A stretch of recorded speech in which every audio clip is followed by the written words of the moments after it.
Hola, exploradores de lo desconocido y amantes de las historias que sobrevuelan el tiempo y la memoria. Soy Jenny de Bernardo y les doy la más cálida bienvenida al nido de nuestro encuentro semanal, Mitos y Leyendas de América. El espacio donde las alas de la tradición nos llevan a un vuelo por el vasto cielo del folclore. Hoy, nuestras alas imaginarias se despliegan para revolotear en un tema tan antiguo como fascinante: los mitos sobre los pájaros, seres que desde el inicio de los tiempos han sido mensajeros entre los mundos, símbolos de libertad y presagios de los designios divinos. En muchas culturas, estos emplumados maestros del aire han capturado la imaginación humana, envolviéndola en un plumaje de misterio y significado. Desde la majestuosa águila, reina de los cielos en la mitología nativa americana, hasta el pequeño colibrí, portador de mensajes y esperanza, cada aleteo y canto ha sido interpretado, contado y reverenciado. Así que ajusten sus auriculares, preparen su imaginación para el vuelo y acompáñenme mientras ascendemos hacia el reino de las alturas y las historias aún no contadas. ¿Están listos para descubrir las historias que se esconden en el horizonte y más allá? Comencemos.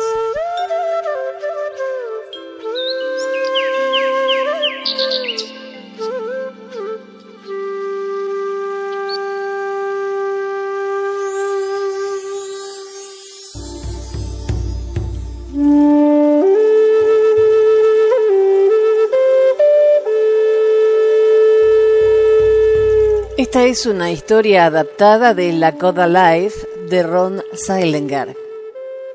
En un águila está toda la sabiduría del mundo. El Wambly águila es un importante símbolo alado para los nativos americanos. El águila es la más fuerte y valiente de todas las aves. Por esta razón, los nativos americanos han elegido el águila y sus plumas como símbolo de lo más alto, lo más valiente, lo más fuerte y lo más sagrado. En la cultura nativa americana, las plumas de águila se entregan a otra persona en honor y se usan con dignidad y orgullo. Se las trata con mucho respeto. Cuando se deja caer una pluma de águila durante una danza, se realiza una ceremonia especial para recogerla nuevamente y el propietario tiene cuidado de no volver a dejarla caer. También se utiliza una pluma de águila para adornar la pipa sagrada, porque es un símbolo del gran espíritu que está sobre todo y de quien fluye toda fuerza y poder. Dado que el águila tiene un gran significado en la cultura nativa americana, las plumas y alas de águila se usan de manera especial. Por ejemplo, cuando se sostienen sobre la cabeza de alguien, significa que la persona es valiente o se le desea valentía y felicidad. Agitarlo sobre todos los presentes significa que a todos se les desea paz, prosperidad y felicidad.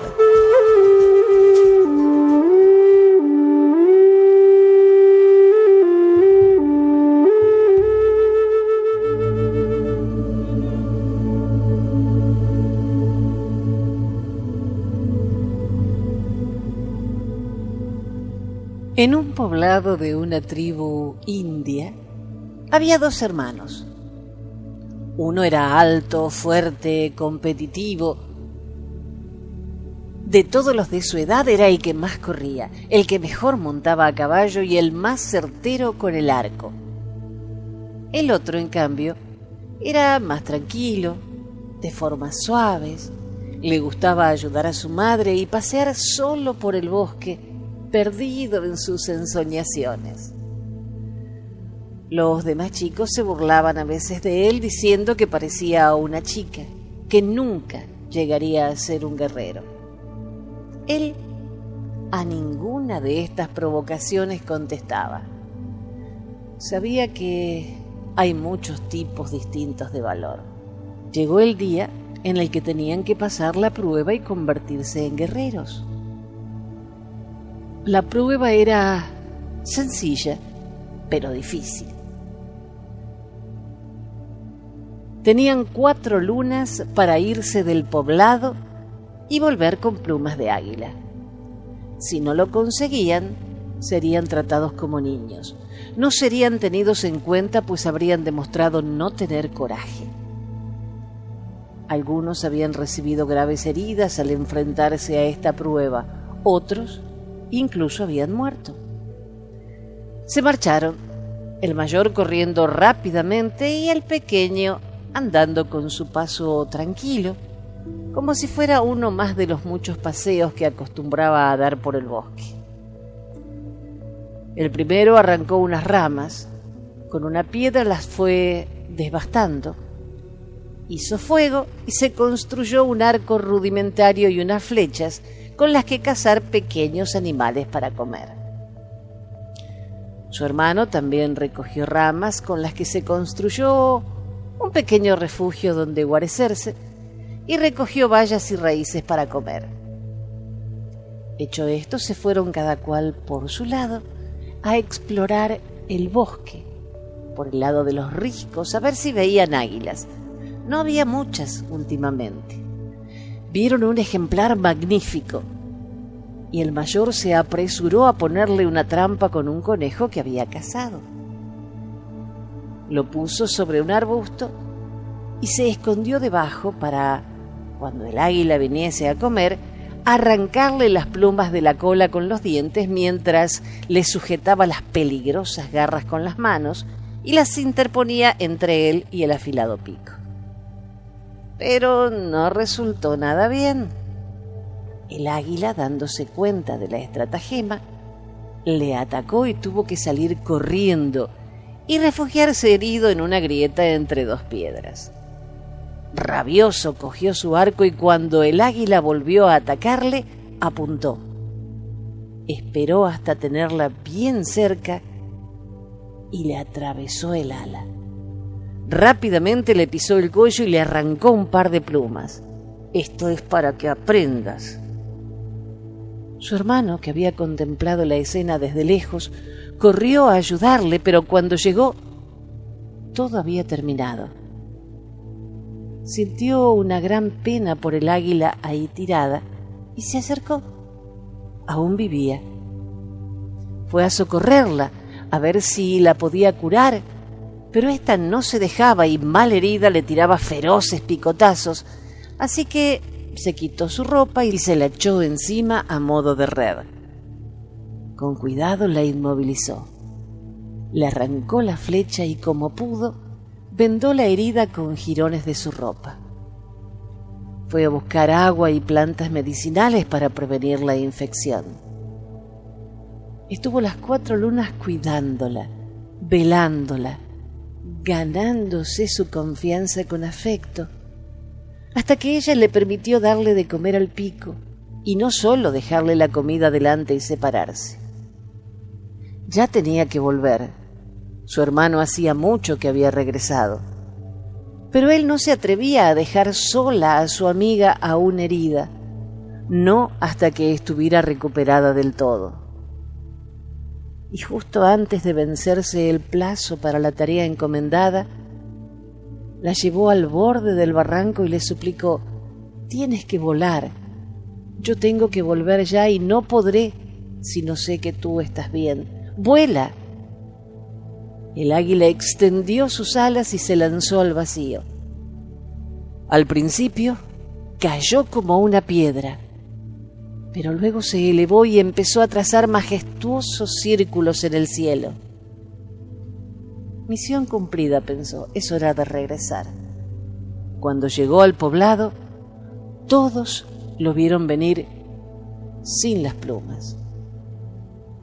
Se reunieron ante el jefe que debería pronunciar el veredicto. Estaba claro.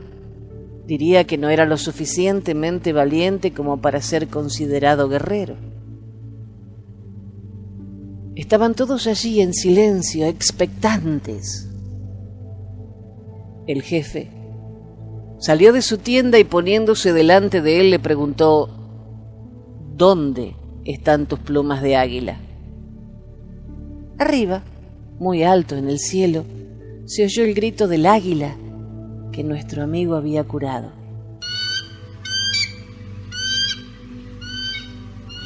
Este, al verla y reconocerla, se envolvió una manta en el brazo derecho, puso la mano sobre la cabeza y la llamó. Aquí están mis plumas, dijo, mientras el águila se posaba mansamente en su brazo.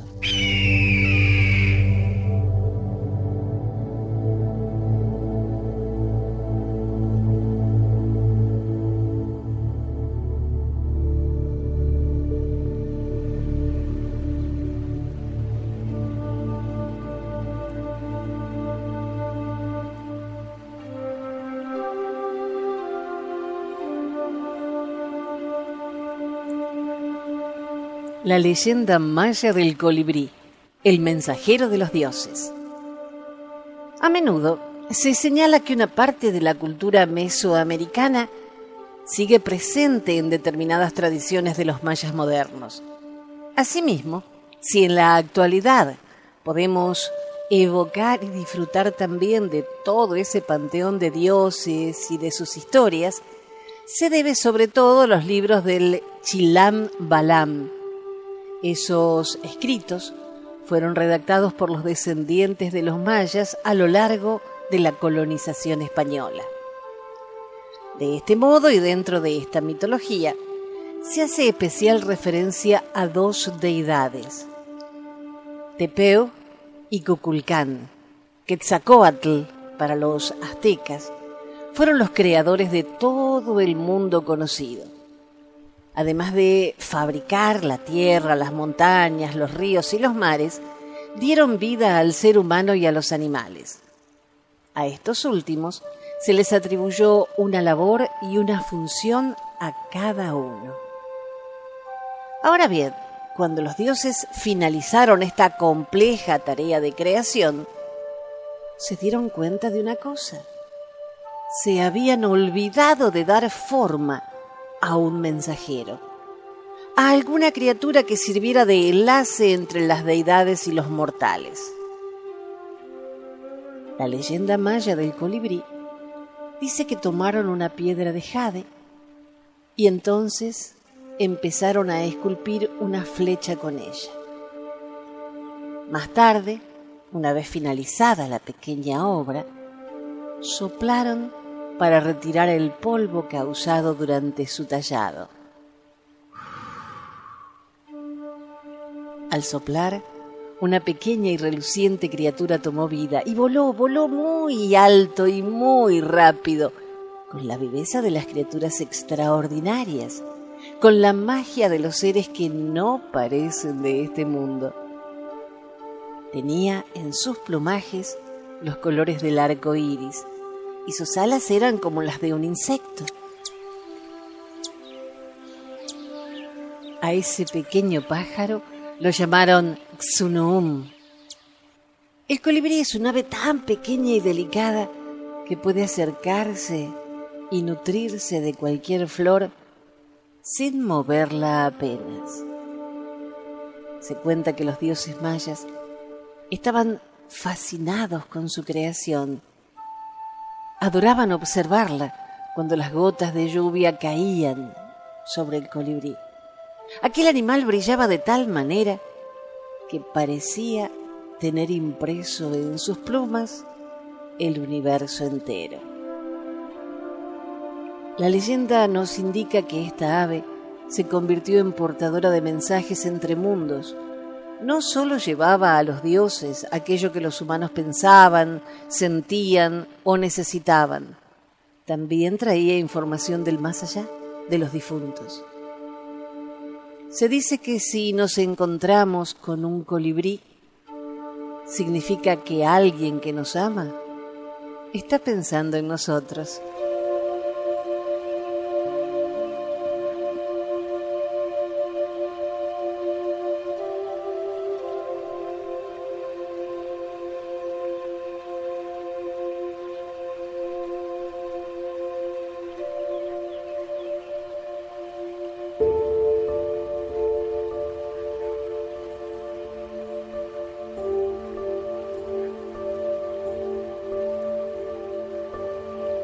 Los shuar, también conocidos como jíbaros, son un pueblo indígena que habita en la Amazonia ecuatoriana y peruana. La mitología shuar está vinculada a la naturaleza y a las leyes del universo, y se manifiesta en una amplia gama de seres superiores relacionados con fenómenos tales como la creación del mundo, la vida, la muerte, las enfermedades. Los principales son Etza, que personifica el bien, en lucha contra el mal, que es Iguia. De Mitos y leyendas shuar de Rodrigo Barrueco es esta leyenda de Iguia y Etza. Etza es el señor de los animales terrestres. Su principal manifestación es el sol, pero también puede aparecer con la forma de cualquiera de los animales diurnos. Ayuda al shuar dándole el poder para la caza a través de la piedra llamada yuca, que encontraban dentro de los animales cazados. Un cálculo que a veces se forma en el interior de algún órgano, generalmente del aparato digestivo o urinario. Con ella lo invocaban y la colocaban en los corrales para multiplicar los animales domésticos. A través de diversos mitos, el personaje transmitió las técnicas de caza, la vida de los animales de la selva y los peligros. Iguia y Etza. Iguia es un demonio terrible. Desde siempre ha tenido la costumbre de atrapar a los shuar y meterlos en su enorme bolsa para después comérselos. Fue así como en cierta ocasión atrapó y luego se comió a los padres de Etza. Entonces raptó al pequeño y le hizo creer que era su padre. Cuando Etza creció, todos los días al amanecer salía a cazar para el insaciable Iguia, que siempre pedía pájaros a manera de postre. El muchacho regresaba con la gigantesca xigra, una bolsa llena de aves de todas las especies. Pero una mañana, cuando apenas comenzaba su cacería, descubrió con asombro que la selva estaba en silencio. Ya no había pájaros coloridos por ninguna parte. Solo quedaba la paloma Yapancan posada sobre las ramas de una malitagua. Cuando Etza y la paloma se encontraron en medio de la soledad, se miraron largamente.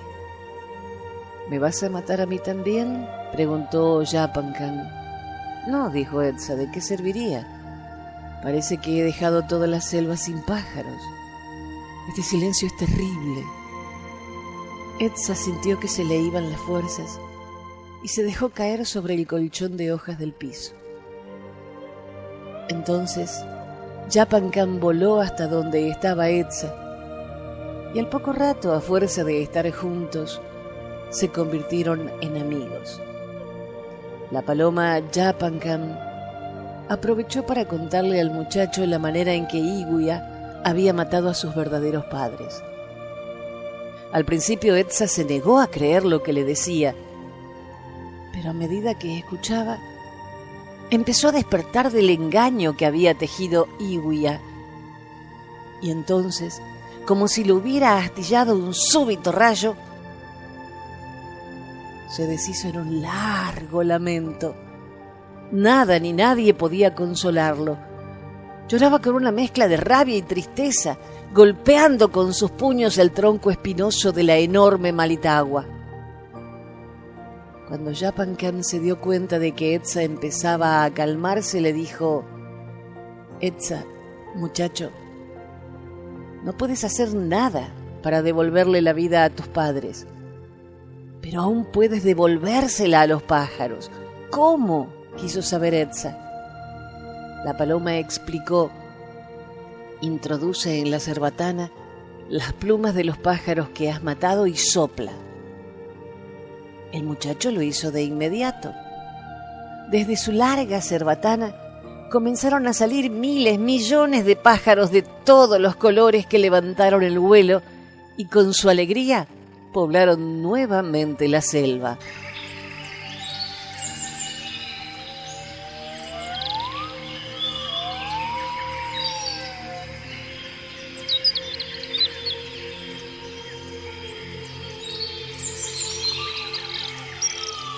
Desde entonces, Etza, el sol e Iwia son enemigos mortales.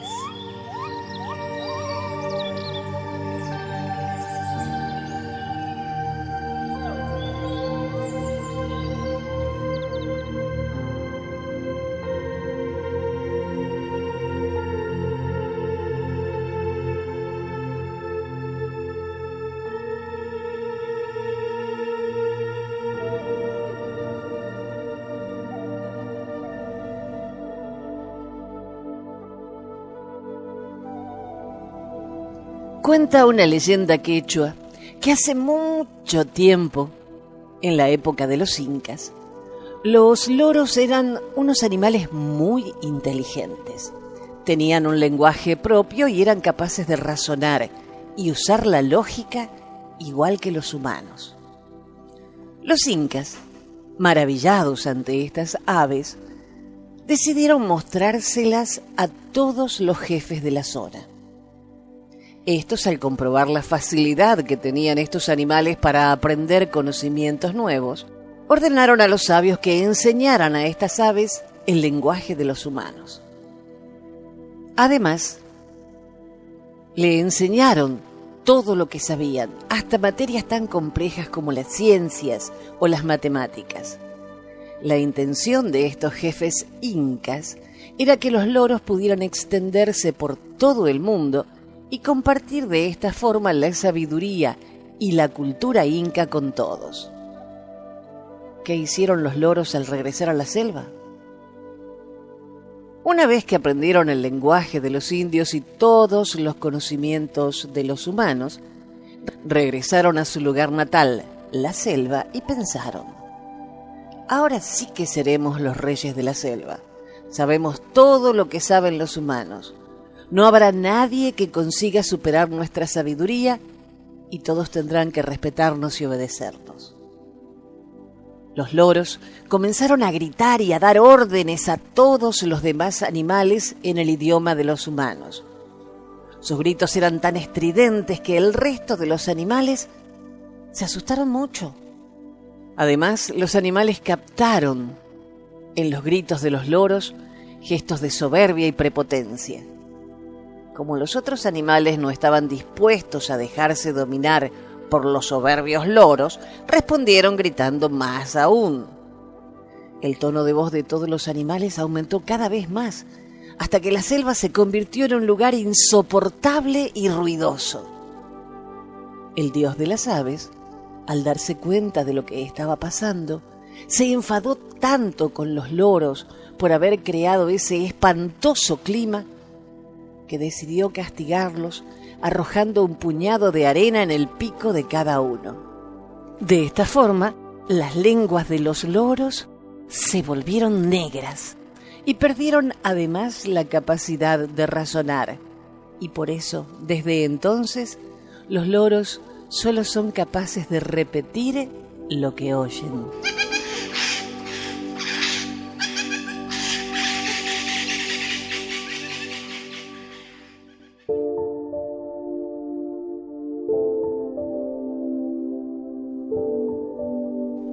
Con el último eco de nuestras alas narrativas, comenzamos a descender de la corriente mística que nos elevó por los mitos y leyendas de los pájaros de América.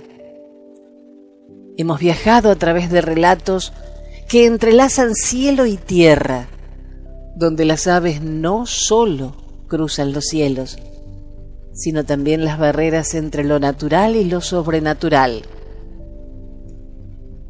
Espero que este viaje haya despertado una nueva admiración por nuestros compañeros emplumados y que las historias compartidas hoy resuenen en sus corazones con el trino de la sabiduría ancestral. Soy Jenny de Bernardo y ha sido un honor ser la guía de su expedición por estas alturas legendarias. No olviden regresar la próxima semana para otro episodio de Mitos y Leyendas de América, donde continuaremos desentrañando el rico tapiz de nuestras tradiciones y folclore. Hasta entonces, mantengan su curiosidad volando alto y su pasión por las historias encendida. Que el vuelo de un pájaro les inspire el próximo sueño y que la realidad nunca limite la envergadura de su imaginación. Me despido, no con un adiós, sino con un hasta luego en el ciclo sin fin de las historias que dan vida a nuestra existencia. Y recuerden, en el vuelo de un pájaro puede estar escondida la próxima leyenda que cambiará su mundo. Adiós y gracias por haber volado conmigo.